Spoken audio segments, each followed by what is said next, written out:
நேயர்களுக்கு அன்பு வணக்கம்.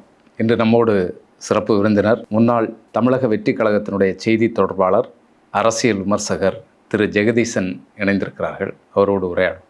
சார் வணக்கம். சார் வணக்கம். சார், தாவேக்கா கட்சியில் அரசியல் விறுவிறுப்பு இப்போ போய்கொண்டிருக்கிறது 2026 தேர்தலுக்கான. இதில் இந்த பாண்டிச்சேரியில் வேட்பாளர்கள் தேர்வு இன்றைக்கி கொடுத்துட்ருக்காங்க, கடைசி தேதி. இதில் ஒரு வேட்பாளருக்கு 5 கோடி ரூபா வச்சு கேட்குறாங்க. புஷி ஆனந்த் ஒழிக அப்படின்னு சொல்லிட்டு எல்லாம் கோஷம் போட்டுட்டு வெளியில் வந்தாங்க. இன்னொரு பக்கம் நம்ம வேட்பு மனு எப்படி தாக்கல் பண்ணுறது, எப்படி அந்த ஃபார்ம் எல்லாம் ஃபில்லப் பண்ணுறது அப்படிங்கிறதுக்கான ஒரு முகாமை நடத்தப்படுகிறது அப்படிங்கிறதெல்லாம் கேள்விப்படுறோம். எப்படி பார்க்குறீங்க நீங்கள்? தாவேக்காவில் பயணிச்சிங்க அப்படிங்கிறதுல அவர்களுடைய நடவடிக்கைகள்லாம் இப்படி இருக்குது, என்ன விஷயமாக போயிட்டுருக்கு? இல்லைங்க, புஷி ஆனந்த் பொறுப்புகளுக்கு காசு வாங்கினார். நீங்கள் ஒரு தவறு நடக்கும்பொழுது அதை சுட்டி காமிச்சு அன்னைக்கே அதெல்லாம் பேசியிருந்தாங்க. கட்சியில் இருக்கிற நிர்வாகிகள், கட்சியில் இருக்கிற மாவட்ட செயலர்கள்லாம் பேசியிருந்தாங்கன்னா இன்னைக்கு சீட்டுக்கு புஷி ஆனந்த் காசு வாங்கியிருக்க மாட்டார். இல்லை, விஜய்க்கே தெரியும் இதெல்லாம். இன்னும் சொல்லப்போனால் நிறைய பேர் விஜயை காப்பாற்றுறதுக்காக விஜய்க்கு இதெல்லாம் தெரியாமல் நடக்கிறது. எவ்வளோ நாளைக்கு இந்த கதையை சொல்லிட்டே இருக்க முடியும்? கட்சியோட பொதுச் செயலாளர் 5 கோடி ரூபா கேட்குறாரு. அவர் என்ன சொல்றாரு? கட்சிக்கு 1 கோடி ரூபா கொடுங்க, எனக்கு 2 கோடியிலேருந்து 4 கோடி கொடுங்கிறாரு. அவர் எனக்கு கொடுங்கிறாரு. அவர் வெளிப்படை நீங்க எப்பயோ பிக்ஸ் பண்ணிட்டாருங்க. இதெல்லாம் தாவேக்கா எதற்காக துவங்கப்பட்டது? மக்களுக்கு நல்லது செய்வதற்கா, அரசியல் கட்சிகளை வீழ்த்துவதற்கா, இல்ல வியாபாரம் செய்வதற்கான வியாபாரம் செய்வதற்காக, வியாபாரத்துக்காகவே துவங்கப்பட்ட கட்சி. ஆனா உச்சத்துல இருந்துட்டு நான் வந்திருக்கேன், இவ்வளவு கோடிகள். அதை விட இந்த வியாபாரம் நல்லா இருக்கு. நீங்க சொல்றேன் இல்லையா, விஜய்க்கு இது முழு பங்கு போய் சேருமாங்கிறதுல மாற்று கருத்து இருக்கலாம். விஜய் இப்ப இந்த 4 கோடி அடிச்சாருன்னா புஷி ஆனந்த் 2 கோடி கொடுக்குறாரு, இல்ல கொடுக்காம விஜய்கிட்ட மறைச்சிடலாம். ஆனா விஜய்க்கு காசு வாங்குறது தெரியும். நான் சொல்றேன், கண்டிக்காம நீங்க தூய சக்தின்னு சொல்லிட்டு இருக்காரு. என்ன தூய சக்தி? விஜய தூய சக்தி இல்ல, அது வேற விஷயம். நம்ம இப்ப வெளிப்படையாக அவர் டாக்ஸ் கட்ட மாட்டேன்னு அழுகிறாரு. அவர் கோர்ட்ல போய் கெஞ்சுறாரு, நான் 1.5 கோடி கட்ட மாட்டேன், ஆமான கருப்பணம் வாங்கினா எனக்கு ஆனா கொடுக்க மாட்டேங்கிறாரு. அதை கூட விட்டுறலாம். சொந்த கட்சிக்காரன்ட்ட நீங்க உங்களோட பொதுச் செயலாளர் காசு வாங்கிட்டு இருக்காரு. இது தெரியுமா தெரியாதா? விஜய்க்கு தெரியும். என்ன நடவடிக்கை எடுத்தார்? கூப்பிட்டாத கேட்டிருக்காரு, ஏன் இப்படி காசு வாங்குறீங்க?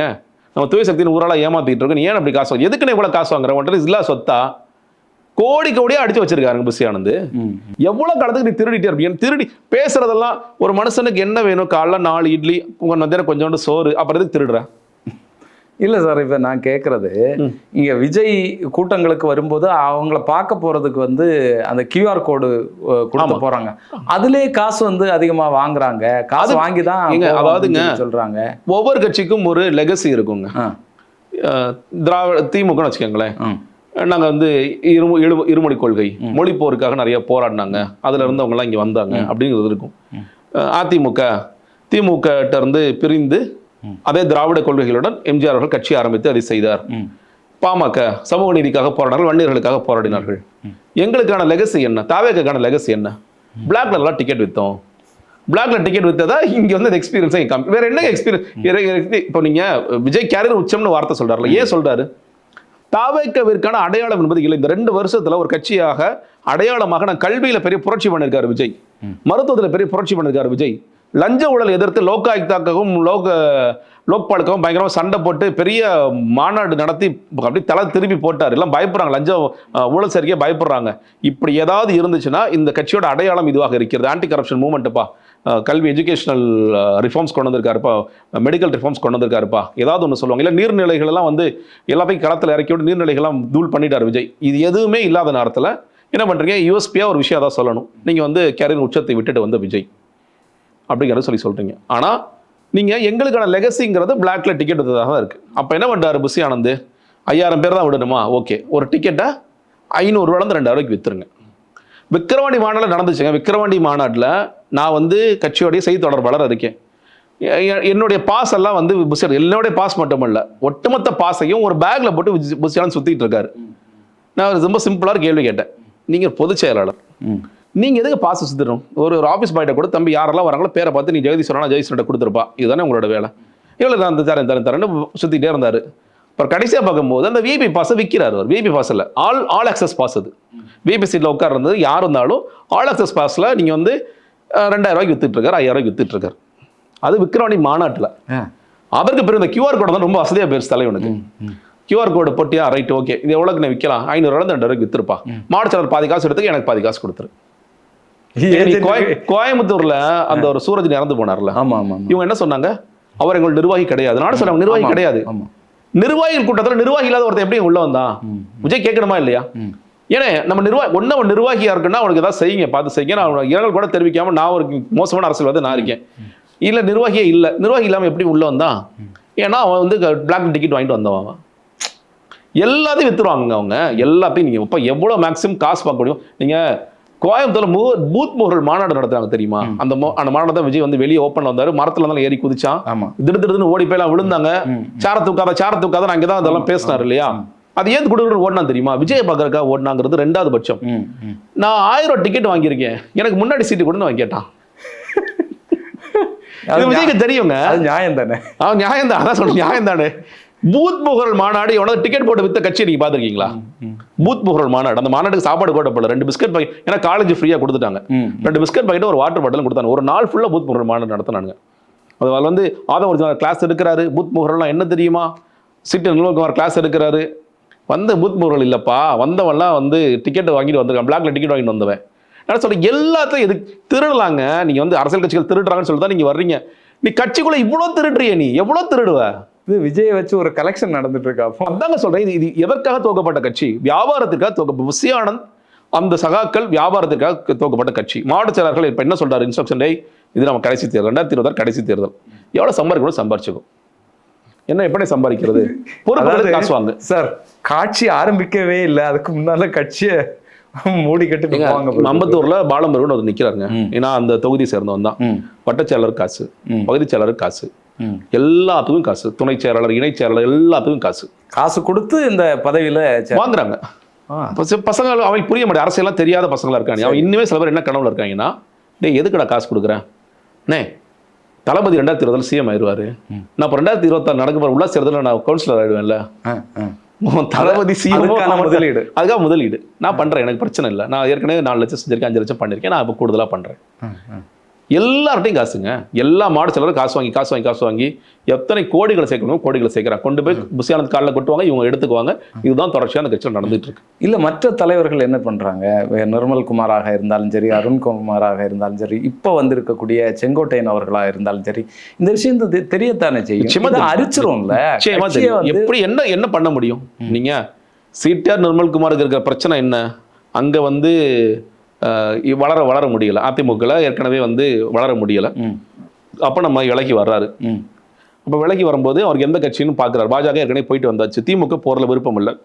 புஷி ஆனந்த் காலில் விழுகிறாரு, 6 மாசம் காலில் விழுகிறார். அன்னை சேர்த்துக்குங்கன்னு காலில் விழுகிறார். அப்புறம் கொண்டு வந்து அவர் சேர்த்து விடுறாங்க. ஆதவ அர்ஜுனா கட்சியோடைய ஸ்பான்சரா அவர் தான் இருக்கார். இன்னைக்கு வரைக்கும் ட்ரெஷரர்னு ஒருத்தர் இருக்கார், பேருக்கு. அவர் எதுக்கு இருக்காரு அவருக்கும் தெரியாது. ஆனா அந்த கட்சியோடைய எல்லா செலவுகளையும் நிர்வகிக்கக்கூடியவர் ஆதவ அர்ஜுனா, இன்க்ளூடிங் கரூர் விக்டிமுக்கான காசு கொடுத்தது வரைக்கும் ஆதவ அர்ஜுனா. நேற்று நடந்த இஃப்தார் நோன்பு வரைக்கும் காசு கொடுத்தது ஆதவ அர்ஜுனா. நாளைக்கு நடக்க போற விஜயோட பிரச்சார கூட்டங்களுக்கு காசு கொடுக்க போறது ஆதவ. காசு கொடுக்குறாருன்னா அவருடைய கையில இருந்து கொடுக்குறாரு, செலவு பண்றாரு. அவருடைய நோக்கம் என்னங்கிற நமக்கு தெரியல. இன்னைக்கு வந்து ஒரு இன்வெஸ்ட்மெண்ட்டா இது ஏன் பண்றாரு? ஏன்னா அவர் பிசினஸ் பண்ணிட்டு ஒருவேளை 100 கோடி போட்டு நாளைக்கு இது அரசியல் வியாபாரமா மாத்தலாமா? 10% வாங்கணும்னு வச்சுக்கோங்களேன், 1000 கோடி பிசினஸ் தானே தமிழ்நாட்டில், அப்படியே தான் வாங்கலாமா நினைச்சிட்டு இருக்காங்க. அதனால இப்போ ஆதவ அர்ஜுனா என்ன கோமாளித்தனம் பண்ணாலும் இந்த கட்சியில் கேட்க மாட்டாங்க. ஏன்னா அவர் தான் எல்லா இடத்துலையும் இப்போ இழுத்து விடுறாரு. அவர் தான் என்ன சொன்னார்? சிபி ஆஃபீஸ் வந்து வெளியே வந்தோம், எங்கள் அண்ணன் வந்து மேலே அப்படி அவரே கை காமிச்சாரு. என்ன அர்ஜுனா, நம்ம அடுத்து இன்னும் எஸ்ஓபிலாம் கிடையாதுல்ல? அண்ணே எஸ்ஓபிலாம் கிடையாதுண்ணே. அப்போ நம்ம ஈஸியாக ஃப்ரீயாக வெளியே போகலாம். அண்ணே வெளியே போகலான்னு நாளையிலேருந்து பாருங்கன்னாரு. எங்கள் ஞாயிற்றுக்கிழமை அறிவிப்பு வந்துச்சா? இன்னைக்கு நம்ம என்ன கிழமை பேசிட்டு இருக்கோம்? திங்கட்கிழமையா? 8வது நாள் பேசிட்டு இருக்கோமா? 8 நாளில் விஜய் எத்தனை தடவை நீலாங்கரை விட்டு வந்தார்? நான் ரொம்பலாம் போகலை. நான் விஜய் நாகர்கோவில் போனாரா, விஜய் கன்னியாகுமரி போனாராலாம் கேட்கல. நீலாங்கரை விட்டு விஜய் எத்தனை தடவை வந்தார்? மும்பைக்கு போனார், நமக்கு தெரியும், ஃபங்க்ஷன், முக்கியமான ஃபங்க்ஷன், அதில் போய் தான் ஆகணும். இதுனா அவங்க அப்பா அம்மாவோட 60ஆம் கல்யாணமா, அதெல்லாம் விட்டுறலாம், இதெல்லாம் கண்டிப்பாக போய் தான் ஆகணும். புரியுது. எத்தனை தடவை நீலாங்கரை விட்டு வெளியே வந்து கட்சி வேலையாக பனையூருக்கு நீங்கள் உள்ளே போனீங்க? ட்ரோன் ஷாட் காமிச்சாங்க. 60 வேட்பாளர்களை விஜய் தேர்ந்தெடுக்கிறார். நீலாங்கரையிலிருந்து கிளம்பி விட்டார், பனையூரில் உள்ளே நுழைந்து விட்டார். சரி, உள்ள என்ன பண்ணாரு? இப்போ இதாங்க நேர்காணல். நீங்க நேர்காணல் பண்றீங்க. இது மாதிரி விஜய் அங்கே உட்காந்து இங்க இருக்க ஒரு கேண்டிடேட் உட்காந்து நேர்காணல் பண்ணாரு, யாரை பார்த்தோமா? இல்ல. ஆனா ஆன்லைன்ல எல்லாமே நடத்திட்டு இருக்கிறது அதாங்க. நீங்க மெயின் ஸ்ட்ரீம் மீடியா வந்து ரொம்ப கேவலமாயிட்டாங்க. முன்னாடிலாம் சோர்ஸ்னு ஒன்று வந்துச்சுன்னா உண்மையா பொய்யா ஏதாவது கேட்பாங்க. இன்னைக்கு விஜய் செய்தியா அப்ப போட்டிருப்பா, நமக்கு வியாபாரம் நடக்குதுப்பா. மும்பையை அதிர விட்ட விஜய். மும்பை அதிரவிட்ட விஜய். நீங்க சிபிஐ ஆஃபீஸ் பார்த்தாச்சுன்னா இப்படி கை கட்டு இல்லைங்க, சிபிஐ ஆஃபீஸ் வந்து கை கட்டுற யாருப்பா முன்னாடி நிக்கிறா, யாரு கை கட்டுற? நீ 2000 சொல்ல 2000 பேர் நின்னாங்க விஜய் பார்க்க. 2000 மற்றவர்கள் கிரௌட் புல்லர் தாங்க, அதனால மாற்றுக்கிறது இல்லைங்க. கிரௌட் புல்லர் தான். விஜய்க்கு நிறைய ரசிகர்கள் பட்டாளம் இருக்கிறாங்க, இளைஞர்கள் இருக்காங்க, பெண்கள் இருக்கிறாங்க. நீ ஆனா அங்க 2000 பேர் சிபிஐ வாசல்ல நின்னான்னு ஒரு கதை விட்டுல. சிபிஐ விட்டு நிக்க விட்டுருவானா? 2000 பேர் அவர் சிபிஐ வாசல் நிக்க விடுவாங்க. இல்லை சார், இப்போ நான் கேட்குறது, இவங்க ஒவ்வொரு இடத்துலையும் போகும்போது விஜய் வாராரு வந்துட்டாரு, அங்கே ஆட்களை அரேஞ்ச் பண்ணுறாங்களா? இப்போ ஒரு இல்லைங்க, தனி இயல்பாக வருங்க ஒரு கூட்டம். இப்போ கரூரில் வந்து பார்த்தீங்கன்னா இயல்பாக வந்த கூட்டம் என்பது ஒன்று. இல்லை, கரூர் வந்து மீட்டிங் ஆமாம், மீட்டிங் இல்லாமல் இவர் ஏர்போர்ட்டில் போகிறார்களா? ஏர்போர்ட்டில் வந்து தள்ளுமுள்ளு நடக்கு, அது மாதிரி இப்போ சிபிஐ இல்லைங்க. அது வந்து என்ன கேட்டிங்கன்னா, செய்திகளை சரியாக கசிய விட்டு அந்த கூட்டத்தை சேர்ப்பாங்க, செய்தியை கசிய விடுவாங்க. இப்போ நீங்கள் 2 இன்சிடென்ட். இப்போ நீங்கள் விஜய் வந்து போன வருட பொங்கல் விழாவிற்கு கீர்த்தி சுரேஷ் அவங்க இடத்துக்கு போய் பொங்கல் கொண்டாடினாரா செய்தி நம்ம முடிஞ்சது பிறகு பார்த்தோம். அவர் போறாரு யாருக்குமே தெரியாது. அதுக்கு முன்னாடி வந்து ஒரு மிலிட்டரி ஈவெண்ட் ஒன்று நடந்துச்சு, நம்ம இங்கே சென்னையில் நடந்துச்சு. அதுக்கும் விஜய் போறாரு கடைசி வரைக்கும் யாருக்குமே தெரியாது. ஆனா இப்போ கள்ளக்குறிச்சி கூட எடுத்துக்கேன். கள்ளக்குறிச்சி விஜய் ஹாஸ்பிட்டல் கூட நுழையிற வரைக்கும், அந்த கள்ளக்குறிச்சி சாராய மரணங்கள் போகும்போது நுழையிற வரைக்கும் யாருக்குமே தெரியாது. ஏன்னா அது ரொம்ப கவனமாக பார்த்துட்டாங்க, போற வழியில் எதுவும் ஆயிடக்கூடாதுன்னு கவனமாக பார்த்துக்கிட்டாங்க. ஆனா உள்ள போறதுல இருந்து கசிய விட்டாங்க செய்திகளை. இது மாதிரி எந்தெந்த ஈவெண்ட் கசிய விடணும், எதற்கு வந்து மூடி வைக்கணும்ங்கிறது அவங்க ரொம்ப தெளிவாக தெரியும். விஜய் வந்து வேற ஒரு ஷூட்டிங் கொடைக்கானலுக்கு ஜனநாயகனுக்கு போனார். அவர் அப்பதான் ஒரே ஒரு தடவை தான் மைக்கு முன்னாடி பேசினார். அதுல அவர் சொல்றது யாரும் வராதிங்க, யாரும் வராதிங்கன்னு சொல்லி உங்களால சைலண்டா போயிருக்க முடியும்ல. ஆமா, ஏன் வந்து வெளியே யாரும் வராதிங்கன்னு பேட்டி கொடுக்குறீங்க? ஏன் அங்க கிரௌடு நின்றுட்டு காலில இருந்து கிரௌடு நிக்குதுன்னு ஏன் ஒரு கதை வருது? சரி, யாரும் வராதிங்கன்னு சொன்னார்ல, ஏன் அதுல ஓப்பன் வேன்ல விஜய் போனாரு? ஏன் கேரவான் அங்கே போகுது? நீங்க ஷூட்டிங்கு போறீங்க, ஏர்போர்ட்ல இருந்து கார்ல மாறி கொடைக்கானல் போக வேண்டியதானே. அப்புறம் கொடைக்கானல் ஃபுல்லா ஜீப் எடுத்துட்டு சுத்திட்டு இருக்கீங்க நீங்க.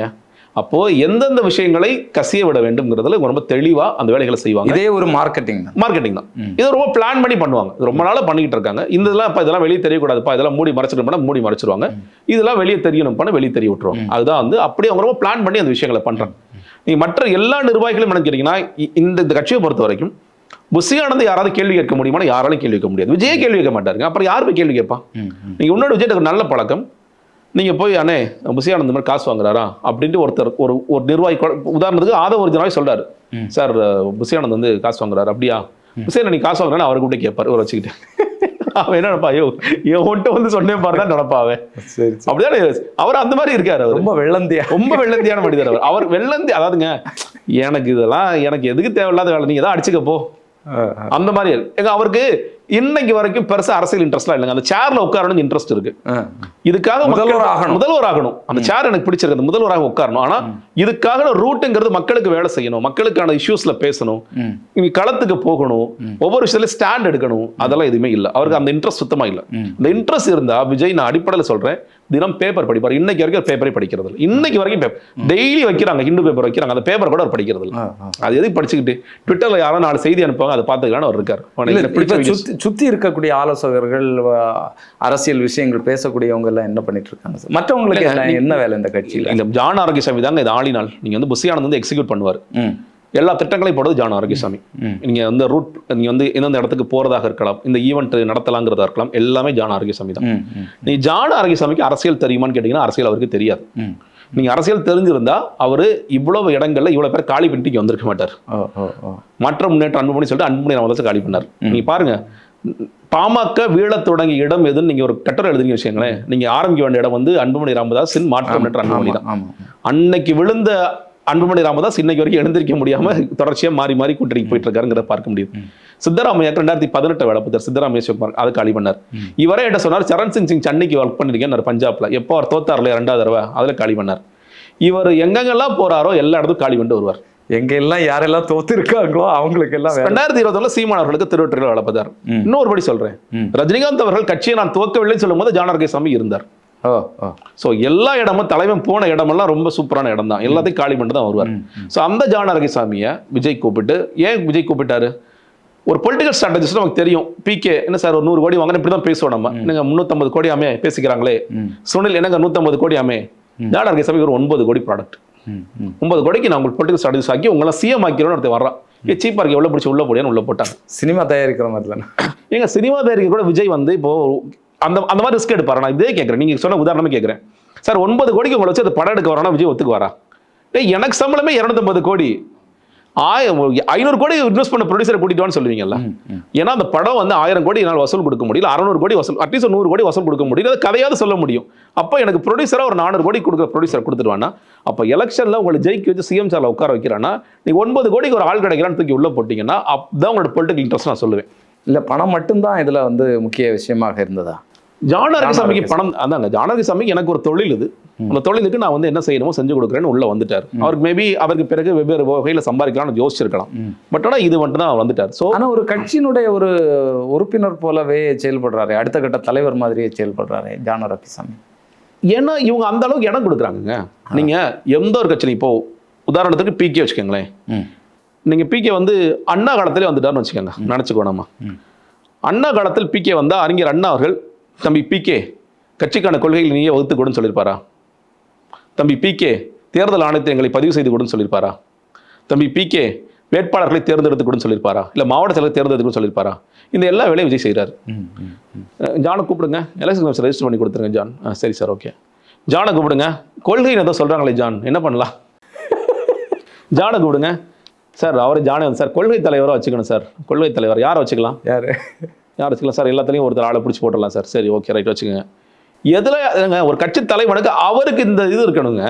இது என்னுடைய கட்சி, தமிழக வெற்றி கழகம் பெயர் நான் வச்சேன், எனக்கு பிறந்த குழந்தை, இந்த குழந்தைக்கு நான் பெயர் வச்சேன், இந்த குழந்தை எப்படி வளரணும்னு அதுக்கு சுதந்திரம் கொடுப்பேன். பட் எனக்கு ஒரு வழியை காண்பிப்பேன் இருக்கு இல்லையா? நமக்கு ஒரு கனவு இருக்கும்ல. அது எதுவும் எல்லாத்தையும் அப்பா பாத்துக்கப்பா, நீயே பாத்துக்கப்பா, தமிழக பேர் என்னப்பா வைக்கலாம் சார்? தமிழக வெற்றி கழகம் வச்சுக்கலாம். அப்படியா, சரி வச்சுக்கோ. இப்ப இக்கு சார் ஜோசேகர் இக்கு வேணாம்னு சொல்லிட்டாரு சார், விட்டுடலாம். இல்ல இப்படி ஒரு விஷயம் இருக்கு. ஆமாங்க, ஆரம்பத்தில் இக்கு விட்டுட்டாங்க. ஏன் விட்டாங்க? நியூமராலஜி படி இக்கு விட்டா நல்லதுன்னு நாங்க ஜோசிகார். இப்ப யோசிச்சு பாருங்களேன், எவ்வளவு கோமளத்தனமான கட்சி. பேரு தமிழக வெற்றி கழகம். அப்ப தமிழக மக்களுக்கும் தமிழுக்கும் முக்கியத்துவம் கொடுத்து நீ வர ஒரு கட்சி. இக்கு போனா போயிட்டு போதியா விடியா அப்படின்னு எவனாவது ஒரு சொல்லலாம். எவ்வளவு பெரிய கோமாளி அவன். அவனை அப்பயே கேட்கணும், ஏன் என்னையா நீ பண்ணிட்டு இருக்க? எல்லாரும் சொன்னது பிறகு இக்கு போட்டோம்னு சொன்ன பிறகு இக்கு போடுறாங்க. ஸோ ஆரம்பத்தில் இருந்தே நீங்கள் வந்து எல்லா அது அப்புறம் மாடிசலை யாரப்போ செலக்ட் பண்ணலாம் சார்? புஷி ஆனந்த் ஜான் ஆரோக்கியசாமி சேர்ந்து பண்ணிக்கோங்க. சரி பண்ணிக்கோங்க. அடுத்தடுத்த பொறுப்புகள் அதை அவங்களே பார்த்துக்குவாங்க. சரி, அப்போ அவருக்கு என்ன தான் வேலை சார்? நான் வந்து உங்களுக்கு ஸ்கிரிப்ட் என்னென்னலாம் கொடுக்குறேனோ அதெல்லாம் கரெக்டாக பார்த்து. ஸ்கிரிப்ட் யார் கொடுக்குறேன்? ஜான் வந்து ஆள் வச்சு தயார் பண்ணுவார். அவர் செய்ய மாட்டார். ஜான் தமிழே படிக்க தெரியாது, முழுக்க தமிழ்லாம் படிக்க தெரியாது. அவர் ஒருத்தரை வச்சு ஒவ்வொரு, இப்போ உதாரணத்திற்கு ஒரு காலத்தில் நம்ம ஐயநாதன் ஐயா வச்சு சில விஷயங்கள் பண்ணாங்க.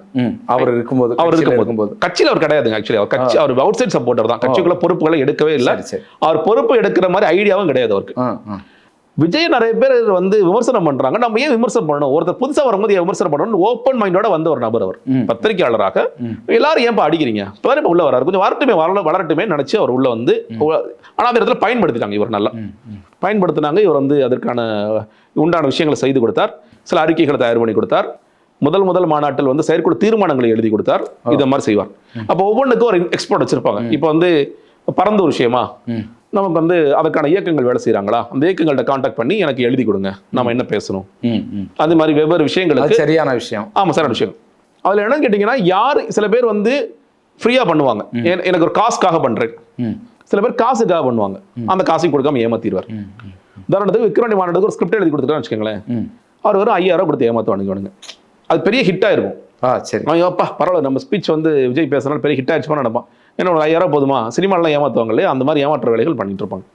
இந்த மாதிரி யார எதுக்கு பிடிக்கணும்னு சொல்லி பிடிச்சு, சில நேரம் சில இயக்குனர்கள், வாய்ப்புகள் தேடிக்கொண்டு இருப்பவர்கள், பாடலாசிரியர்கள், அரசியலுக்கும் அதுக்கு சம்பந்தமே இருக்காது, யாரை பிடிச்சி எழுதுறது, இந்த மாதிரியான வேலைகள், அறிக்கைகளுக்கும் சில அறிக்கைகள் நான் எழுதி கொடுத்துருக்கேன், நான் செய்தியாளர்களுக்கு நான் எழுதி கொடுத்துருக்கேன். இந்த மாதிரி எல்லாம் சேர்த்து அப்படியே போட்டு ஜான் ஆரோக்கியசாமி, அதான் முடிவு செய்யக்கூடிய இடத்தில் எது வரணும் எது வரக்கூடாது முடிவு செய்ய கொடுத்தது ஜான் ஆரோக்கியசாமி தான் இந்த கட்சியை பொறுத்தவரை. இப்படிதான் அந்த கட்சி. அப்போ களத்துல வந்து இந்த பிரச்சனைகள் இருக்கு அப்படிங்கிறத யார் ஆய்வு பண்ணி இதை எழுதுவாங்க? ஒரு தனிப்பட்ட ஒரு இயக்குனர்கிட்ட இந்த விஷயம் போறதா இருந்தா அவருக்கு என்ன தெரியும்? இந்த களத்துல தஞ்சாவூர்ல அதுவும் ஒரு பிரச்சனை இருக்கு. இங்க தஞ்சாவூர்ல இருக்கக்கூடிய பிரச்சனை, மக்களுடைய நிலவரம் என்ன அப்படிங்கறதெல்லாம் ஆய்வு பண்ணி தானே எழுதணும். தஞ்சாவூர்ல விஜய் போறாருன்னா, ஆனா இது சம்பந்தம் இல்லாத ஒரு ஆள் எழுதி கொடுத்தாச்சுன்னு சொன்னா எப்படி வரும்? அதை வந்து விஜய் எப்படி பார்ப்பாரு? இல்லைங்க, நீங்க இஷ்யூ பேஸ்ட் வச்சுக்கோங்களேன். உதாரணத்திற்கு ஒரு பிரச்சனை நடக்குது. அண்ணா யூனிவர்சிட்டியில வந்து அந்த மாணவிக்கு ஒரு பாலியல் கொடுமை என்று நடந்தது.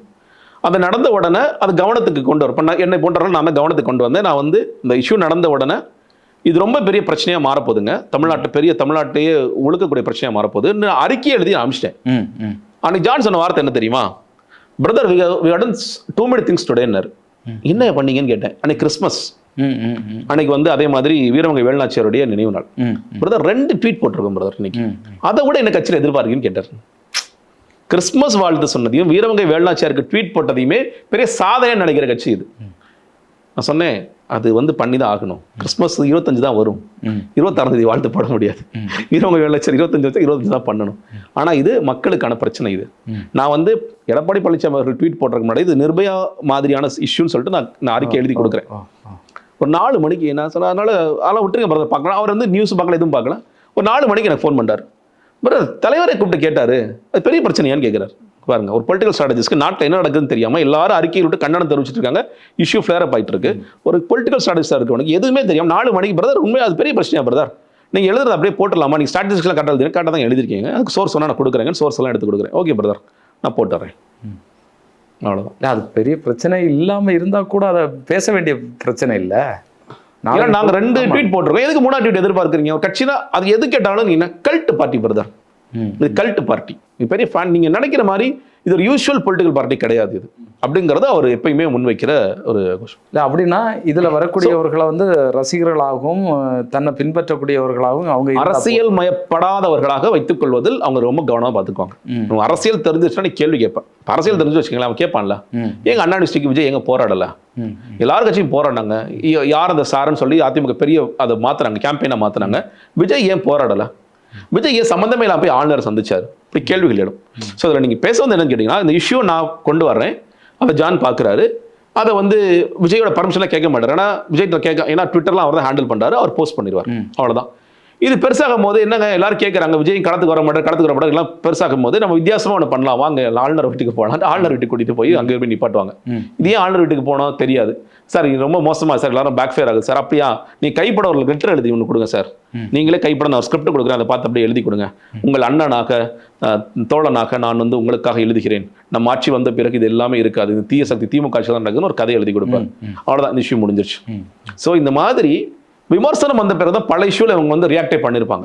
நீங்க வந்து விழுப்புரம் திருவண்ணாமலையில் பயங்கர மழை வெள்ளம், முன்னுமே பேசலாங்க, பேசாமல் இருந்தாங்க.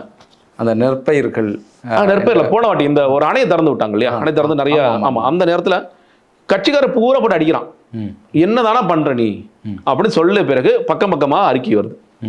அதுக்கப்புறம் மேட்ச் பண்ற என்ன பண்றாங்க, ஒரு கசிய வராங்க செய்தியா, விஜய் வந்து நேரடியாக களத்துக்கு போறாரு, ஆனால் கடைசி வரைக்கும் போவே இல்லை. அப்படி பார்த்தீங்கன்னா வேங்கவேலுக்கு போறாரு, சும்மா கதை அடிச்சுட்டு இருப்பாங்க, இதுக்கு போறாரு, வடகாடுக்கு போறாரு, அதை ஒரு அந்த கதையெல்லாம் சொல்லுவார்.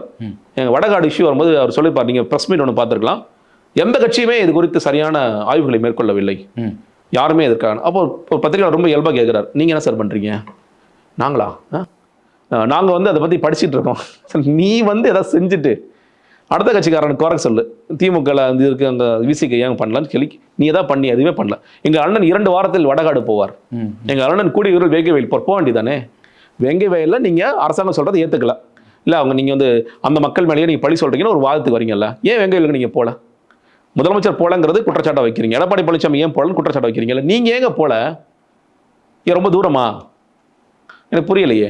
இல்லை தூரமாக இருந்தாலும் போக வேண்டியதானேங்க, போக வேண்டியதானே. சார் எந்த இடத்துலையுமே நான் களத்தில் இறங்கி இந்த மக்களோட பிரச்சனைகளை பேசவே மாட்டேன் அப்படிங்கிறது என்ன விதமான நிலைப்பாடு? நீங்கள் திருப்பூர் இஷ்யூ அதுக்கு முன்னாடியே அட்லீஸ்ட் வந்து யாராவது அதை ட்வீட் போடுவார், அந்த கட்சியில் சார்ந்து யாராவது ட்வீட் போடுவார், திருப்பூர்ன்றதுக்கு ஒருத்தர் கூட ட்வீட் போடல. இது பேசக்கூடாது அப்படிங்கிற ஏதாவது உத்தரவு வந்து உத்தரவு பேச வேணாம் சார், இந்த பிரச்சனை பேச வேணாம் சார். ஏன் பேச வேணாம்? ஏன்னா அது கரூர் ஸ்டாம்பீடுக்கு அப்புறம் நடக்குது. நீங்க கரூர் நான் போய் சொல்றேன், பாஜக உண்மையிலே கொள்கை எதிராக விஜய் எதிர்த்தார், ஆமா எதிர்த்தார். இப்பயுமே அவருக்கு பாஜக போயிடணும் அப்படிலாம் கிடையாது. ஆனா செப்டம்பர் 27 கரூர் ஸ்டாம்பீடுக்கு பிறகு பாஜக வந்து பயப்பட ஆரம்பிச்சிட்டார். ஐயோ நம்ம தெரியாதெல்லாம் போய் மாட்டிக்கிட்டோம், நம்ம அதை பத்தி பாஜகங்கிற வாய் திறந்து பேச வேணாம், கொள்கை எதிரிங்கிற பேச வேண்டாம். ஜனநாயகனுக்கு நான் கட்சியில் கேட்குறேன், நான் வெளியே வந்தாச்சு நான் கேட்குறேன், டேய் போய் பேசுங்கடா அப்படிங்கிற செய்தி தொடர்பாளர்கள்ட்ட அந்த பசங்கள்ட்ட, அண்ணே உங்களுக்கு தெரியாதுங்க ஜான் இன்ஸ்ட்ரக்ஷன் கொடுத்துருக்காங்க, என்ன இன்ஸ்ட்ரக்ஷன் என்னப்பா, சிபிஐ பற்றி பேசக்கூடாதுன்னு, சிபிஎஃப்சி பற்றி பேசக்கூடாதுன்னு. நான் சொன்னேன் இதுதான்டா உங்க பிரச்சனை, சிபிஎஃப்சி பத்தி நீங்க தான் பேசணும், ஜனநாயகன் ஏன் ரிலீஸ் பண்ண விட மாட்டீங்கன்னா என்ன பிரச்சனை, ஒன்றிய அரசே நீங்க தான் குரல் எழுப்பணும், இல்லைங்க பேசக்கூடாதுன்னு சொல்லிட்டாங்க. சரி திருப்பூர் ஒன்றை பேசக்கூடாதுன்னு சொல்லிட்டாங்க. பேசினா வந்து பாஜகவை எதிர்க்கிற மாதிரி ஆயிருங்கிறதுனால அதான் நீங்க அதான் சொல்லல, இன்னுமே கொள்கை எதிரிங்கிறத அவர் மனசுல இருக்கு. மேபி அவர் போய் சேர வேண்டாம். ஆனா ஏன் இந்த பயம் நான் கேட்கிறேன். நீ ரொம்ப லேட்டா சிபிஎஃப்சி பல குரல் கொடுத்த பலருக்கும் நன்றி. முதலமைச்சர் கூட பூசி மொழி ஒன்று செஞ்சார். ஆமா சரி, உங்க வார்த்தைக்கு அவர் முதலமைச்சர் பூசி மொழி செஞ்சார், நீ பூசி மொழி கூட செய்யலையே. ஆமா உன் படத்துக்கு ஏன் செய்யல? இன்னொருங்க அவர் அரசியல் தலைவர் ஆயிட்டாருங்க. நான் என்னோட எதிர்பார்ப்பு என்னவா இருக்குன்னா, ஜனநாயகன் மட்டுமல்ல பராசக்திக்கும் சேர்த்து நீங்க பேசுங்க. சிபிஎஃப்சிங்கிறது எதுக்குன்னு கேளுங்க. ராம்கோபால் வர்மா கேட்டார்ல, சிபிஎஃப்சிங்கிறது எதுக்கு, இன்னைக்கு சென்சாருங்கிறது எதுக்கு? நீ வந்து சோசியல் மீடியால ஒரு பாம் செய்யறது எப்படின்னு 12 வயசு குழந்தை காமிச்சிட்டு இருக்கான். எல்லாமே வெளியே வந்துட்டு இருக்கு. 12 வயசு குழந்தை யாராவது கட்டுப்படுத்த முடியுதா? அந்த அந்த கண்டனை கட்டுப்படுத்த முடியுதா? அப்புறம் எதுக்கு நீ ஓடிடில இதே படம் வந்தா விட்டுருவில்லை? ஏதாவது சொல்ல முடியுமா யாராவது? அப்ப எதுக்கு சிபிஎஃப்சின்னு ஒரு கேள்வி எழுப்புறாருல. அப்ப அந்த ஸ்டாண்ட்ல நின்று விஜய் பேசினார்னா இந்த மாதிரி பேசணும்யா ஒரு தலைவனா, அப்படிதானே மக்கள் யோசிப்பாங்க. விஜய்க்கு வந்துங்க இந்த சமூகம் வந்து பல வாய்ப்புகளை கொடுத்துச்சு. இங்க கரூர் ஸ்டாம்பீடு நடந்த உடனே விஜய் அந்த பத்திரிகையாளர் கேள்வி எழுப்பின உடனே அப்படியே திரும்பி, நான் சினிமாவே சொல்றேன், அப்படியே திரும்பி ஆமா ஒரு தவறு நடந்துருச்சு, நாங்க கூட நிப்போன்னு ஒரே ஒரு வார்த்தை சொல்லியிருந்தாருன்னா இன்னைக்கு அடிச்சு சொல்றேன் விஜய் சிஎம் ஆயிருப்பார். ஓடி ஒளிஞ்சு ஒரு மாசம் கட்சியில எவனும் பேச மாட்டான். நீங்க ஓடி ஒளிஞ்சதுன்னா புஷியானந்த் காண போயிட்டாரு, நிர்மல்குமார் காண போயிட்டாரு இல்லைங்க, வாட்ஸ்அப் குழுக்கள் இயங்கல, நகரவே இல்லை யாருமே. மார்ஷலர் கேட்குறாங்க என்ன நடக்குது, எனக்கு என்ன தெரியும், உங்க ஆள் உங்களால் எங்க ஒளிஞ்சிட்டு இருக்காருன்னா நான் சொல்றேன், இப்போ நீ தர்மபுரியில் ஒளிஞ்சிட்டு இருக்காரு, இன்னைக்கு வந்து வேற இடத்துல ஒளிஞ்சிட்டு இருக்காரு, எந்த ஊரா ஓட்டுற சொல்றேன். அது எனக்கு தகவல் வந்துகிட்டு இருக்கு, போலீஸ்க்கும் தெரியும், எனக்கே தெரியும், போலீஸ்க்கு தெரியும். ஓட வர்றாங்க. அப்ப பனையூர்ல இருக்கு இல்லையா இந்த கரூர் விஜய்ங்க புஷியானந்தை தேடி விஜய் தான் கையை வைக்கலையேங்க. தமிழ்நாடு அரசாங்கம் வந்து விஜயை வளர்த்துறக்கூடாதுங்கிறது ரொம்ப தெளிவா இருந்தாங்க. விஜய் கை வச்சா விஜய் வளருவார், அதனால விஜய் கண்டுக்காவே விட்டுருங்க, அது வேண்டாம். புஷியானந்தையும் ஆதவர்ஜனையும் தேடுற மாதிரி ஒரு சீன் கிரியேட் பண்ணுங்க, அவ்வளவுதான். அதுவும் பண்ண வேண்டாம். மத்திய லக்னம் மட்டும் அரசு படி 2 நாள் வைங்க, அவரை வெளியே விட்டுருங்க, அதுக்கப்புறம் பார்த்துக்கலாம் அப்படி சொல்லி விட்டுட்டாங்க. உண்மையிலே தமிழ்நாடு அரசாங்கம் விஜய் சொகுசா தாங்க பார்த்துக்கிட்டாங்க. நீ பர்மிஷன் கேட்டியா, அவர் பொய் சொல்றாரு, விஜய் நிறைய பொய் சொல்றாரு. பர்மிஷன் கேட்டா அடுத்த நாள் பர்மிஷன் உனக்கு, நீ எந்த ரூல்ஸையும் ஃபாலோ பண்ண மாட்டியா, பரவாயில்ல நான் ஒன்றும் சொல்ல மாட்டேன், நீ ஃபாலோவே பண்ணாத. பின்னாடி போய் எவனா அடிச்சு போட்டு சானா செத்துட்டு போறான், அவ்வளவுதான். இப்படிதான் தமிழ்நாடு அரசு ஹேண்டில் பண்ணாங்க. யாரும் ரொம்ப இன்னைக்கு வரைக்குமே விஜய்க்கு எல்லாம் எந்த ரெஸ்ட்ரிக்ஷனும் போடவே இல்லையே. இவரா சொல்றாரு எனக்கு எஸ்ஓபி போட்டாங்க, ஸ்டாலின் ஆப்ரேட்டிங் ப்ரொடியூசர் போட்டாங்க, நம்ம கதை சொல்றாரு. எந்த இடத்துல ஏதாவது ஒரு ஊர்ல லெட்டர் கொடுத்து விஜய்க்கு வந்து இல்ல கொடுக்க முடியாது டினை பண்ணாங்களா? ஏதாவது ஒரு இடம் சொல்லுங்க நீங்க. கரூர்ல 27ஆம் தேதி நிகழ்ச்சி நடக்குது, 26ஆம் தேதி பர்மிஷன் கொடுக்குறாங்கன்னு சொல்றாங்க. என்னைக்கு பண்ணி லெட்டர் கொடுத்தா? 25ஆம் தேதி லெட்டர் கொடுத்தா. நீங்க யோசிச்சு பாருங்க, நான் ஒரு காமன் மேன், நான் ஒரு கட்சி நடத்திட்டு இருந்தேங்க, நான் 25ஆம் தேதி போய் சார் 27 நான் போராட்டம் வச்சிருக்கேன்னு சொன்னா போலீஸ் என்ன மிதிக்கும். ஆமா, ஓ பெரிய இவர் 2 நாளைக்கு முன்னாடி வருவியாடான்னு கேட்பாங்க. கமிஷன் அப்படிதான் பேசுவாங்க. ஒரு வாரத்துக்கு முன்னாடி பர்மிஷன் வாங்கணுங்கிறது தான் தமிழ்நாட்டில் இருக்கிற விதி. நீ ஒரு நாளைக்கு முன்னாடி கேட்குற, உங்களுக்கு கொடுக்குறாங்க, ஏன் கொடுக்குறாங்க போலீஸ்? ஆனால் அதெல்லாம் விஜய் பேச மாட்டார். அப்போ ஏதாவது இடத்துல ரெஸ்ட்ரிக்ஷன் வச்சா ரெஸ்ட்ரிக்ஷன்ல ரொம்ப நல்லா பார்த்துக்கிட்டாங்க. ஆனால் இவர் என்ன எதிர்பார்த்தாரு, சிபிஐ நம்மளை நல்லா பார்த்துக்க சார், நீங்கள் வந்து சென்ட்ரல் கவர்மெண்ட் ஒன்றும் பெருசாக பண்ண மாட்டாங்கன்னாரு. சென்ட்ரல் கவர்மெண்ட் யாருன்னு காமிச்சாங்க, நீதி வெல்லும் ட்வீட் போட்டார். இப்போ சொல்ல வேண்டியதான் நீதி வெல்லும் சொல்ல வேண்டியதானே. ஒரு சாட்சி விசாரணைக்கு நீங்கள் பாருங்கள், இது என்ன பெரிய கேஸு, இதெல்லாம் ஊழல் வழக்கா? இன்கிரிமெண்டிங் டாக்குமெண்ட்ஸ் நிறைய பிடிச்சு வச்சிருக்கோம், நீங்கள் வந்து சார் பேங்க் அக்கௌண்ட் இது சீஸ் பண்ணிட்டோம், உங்களோட சொத்துக்கள்லாம் சீஸ் பண்ணிட்டோம், இதெல்லாம் வரிசையாக இருக்குது, இதுக்கெல்லாம் என்ன பதில் சொல்ல போறீங்க? உங்கள் மனைவி பேர சொத்து வாங்கிருக்கீங்க, உங்கள் பையன் பேர சொத்து வாங்கிருக்கீங்க, இதில் பினாமிகள் இருக்குன்னு இப்படி போட்டு நீங்கள் உங்களை குடஞ்செடுத்தா யூ வாஸ் கிரில்டுன்னு சொல்லலாங்க. இதில் என்ன பிரச்சனை? ஏன் லேட்டாக வந்த? ஒரே கேள்வி தான், ஏன் லேட்டாக வந்தா? நான் தூங்கிட்டேன், ஏதோ ஒன்று பண்ணிட்டேன், அவ்வளோதான். அதுக்கு தாண்டி ஒன்றும் பெரிய கேள்விகள்லாம் இல்லை. 21 மணி நேரம் விஜய் விசாரிச்சிருக்காங்க, என்ன விசாரணை இருக்குது? அப்போ உங்களை கிரில் பண்ணுறாங்கன்னு தெரியுதுல்ல, அதை எதிர்த்து கூட பேச மாட்டேன்னா என்ன நீங்கள் அரசியல்வாதி? பேசுவோம் தொடர்ந்து வரக்கூடிய நாட்களில் விஜய் அவர்களுடைய அடுத்தடுத்த கட்ட நடவடிக்கைகள், கட்சி நடவடிக்கைகள் எப்படி இருக்கிறதுங்கிறது. உங்களுடைய நேரத்திற்கும் கருத்திற்கும் நன்றி.